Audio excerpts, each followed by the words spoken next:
Hey everybody, this is Grace. In this video, I'm going to talk about something that happened yesterday. And even though I've experienced some things like this, but it wasn't anything like yesterday. For some reason, yesterday really stood out. And I have mentioned before that I live in what I called Narcissism-Ville. And I did not give it a reputation when I first heard of it, like 30-something years ago, I guess. It already had this kind of reputation, but so I didn't even know that before then. But of course, but really, it's not just the one suburb. It's more of an area, and it's not everybody, of course. You know, no town or city or anything should have a reputation like that, because it's not everybody, you know. And the people who aren't like that get the same reputation. But anyway, this now, what happened yesterday, basically Adam and I stopped at a, one of those convenience store, gas station, and they're bigger ones. And we hadn't been to this one in a long time. And we would go to the one across the street. You know how some of these businesses are like the same thing right across the street from one another. Yeah, competition, I'm telling you. So we went in there, and it was nice. It was nicer than the other one. We said from now on we're going to go there. But we went in, and Adam wanted to go get some coffee. I mean, this is an everyday kind of example of somebody being very narcissistic. He wanted to get some coffee, and we'd already gotten all the other stuff, so I was standing next to him. And there was some young guy, I say young, he's probably like in his 30s. And he came like charging, and like we were in his way. And then, I mean, he did some things that seemed very weird. Like, where the cups are, he just reached his hand. Adam was standing right there. He reached his hand and grabbed one, like, right in front of Adam. And then he took his coffee and put it right in front of where Adam was standing to put his. Now, I've seen things like this. I have experienced things like this. Going to a grocery store and somebody walks up, and right when you're reaching for your item, they put their hand in front of you and grab it. It's weird, but for some reason this one was especially weird, because it was everything like we are not supposed to exist. And I'm kind of mouthy, whenever I get like triggered on something like that, a different kind of trigger, I guess. But I voice my opinion on it. I let them know how I feel. Okay, and Adam's more like he doesn't say anything. He just whatever, I can't say that 100% though, but quite often I'll just say, well, how rude, something like that.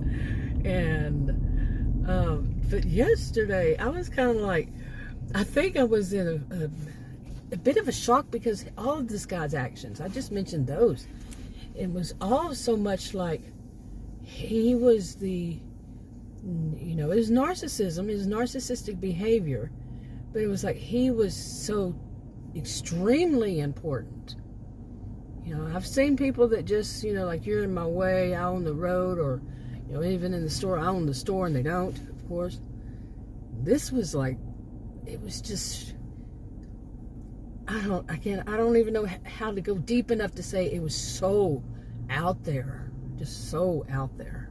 Okay, but anyway, I did make a statement or two, not very loud though, because something was just like, I don't know, he might be, this is Texas, so he might be packing, so something, I mean, he was dressed more like, what I've seen, he was dressed business casual, but like he thought he was Mr. Macho Man, Mr. He runs the show, and everybody, I'm going to have to get back over here, I already know it. Everybody better mind him, and he was so used to it. I feel sorry for any employees that work with him. But, you know, he was so used to it that everybody in the world needs to see him that same way. He's so special.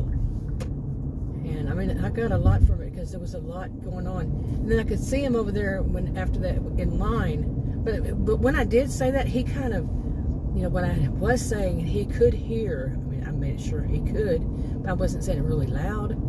But when he walked past me, it's like he stopped, like he was going to confront me.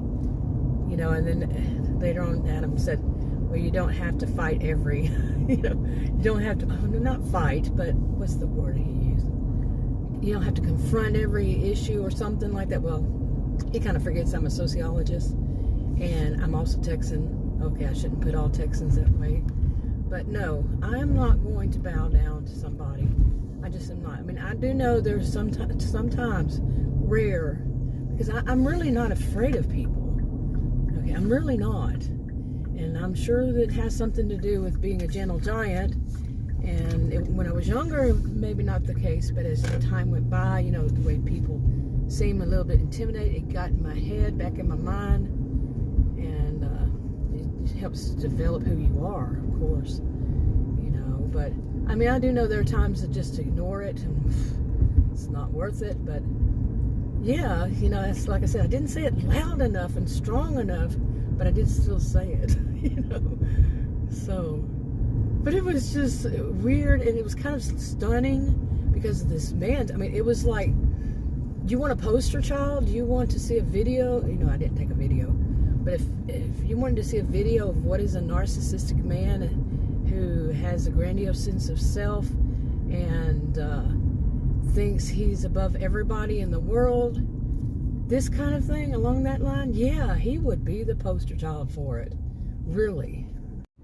Okay, but anyway, it's like I've said before, and I know a lot of people say, well, that happens everywhere. No, not really. I've gone to places just like right outside of this area, and different places here in this area, and it's not like that everywhere. It's like night and day difference. And I say, you know, I want to go somewhere else. Okay, that I really need to be going to other places, you know, outside of here when I do things. But there are some things, you know, you're not going to go that far to get a few things. This store is usually busy at this time. It's usually busy all week. I wonder why it's not today. There's somebody coming out of it. I've been here once since years. And let's see, hey, I found a parking spot right up here. And as usual, somebody is parked. That's the time I came here just a week or so ago, that's the same kind of thing happened. They cross over that line. Maybe they don't respect boundaries in any type situation, huh? But no, they park, they take, you know, both parking spots. Now you can move. Okay, I had to do some maneuvering to get into this parking spot. Yeah, that one over there, I forgot that it was that guy or woman or man, whomever, who parked, took their half out of the middle. Well, something like that. But anyway, you know, you see it everywhere. You can see somebody, there's strong sense of entitlement even, you know, like they think that it's okay to park, you know, take up 2 spots when they have a little bitty car.